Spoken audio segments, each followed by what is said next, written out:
Hello guys, যেহেতু মেয়ের আর একদিন পর বার্থডে, তো দেখতেই পাচ্ছ আমাদের ঘর রং করা হয়েছে। আগে তোমাদেরকে ভিডিওতে শেয়ার করেছিলাম যে আমার বরমশাই ঘর রং করছিল। তো দেখো পুরো ঘরের রং কমপ্লিট হয়ে গেছে, ঘর দোর গুছানো হয়ে গেছে। আর এই দেখো, এই স্টিকারটা আমি মিশোতে অনলাইনে অর্ডার করেছিলাম। তো কেমন লাগছে বলে এই স্টিকারটা, এই যে দেখো তোমরা ভালো করে, গাছপালা পাখি সব বসে রয়েছে। আর এই যে আমার পাগলিটার আজকে 7 দিন হলো জ্বর, খুব জ্বর, কমছেই না। তো তোমরা একটু ঠাকুরের কাছে প্রার্থনা করো যাতে সামনে জন্মদিন, আর জন্মদিনের আগে যদি এরকম শরীর খারাপ থাকে কি কারোর ভাল লাগে? আমার তো মনটা একদমই খারাপ, ভগবানকে ডাকছি। আর এইটা কেমন হয়েছে বলো। আর তোমরাও চাইলে এটা পারচেস করতে পারো মিশো থেকে, খুব ভালো একটা। তো চলো, দেখা হচ্ছে আবার নেক্সট ভিডিওতে।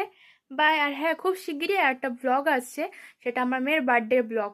কি করছি না করছি সেগুলো তো সব তোমাদেরকে শেয়ার করতে হবে না? তো চলো, সাবস্ক্রাইব করে দাও। বাই।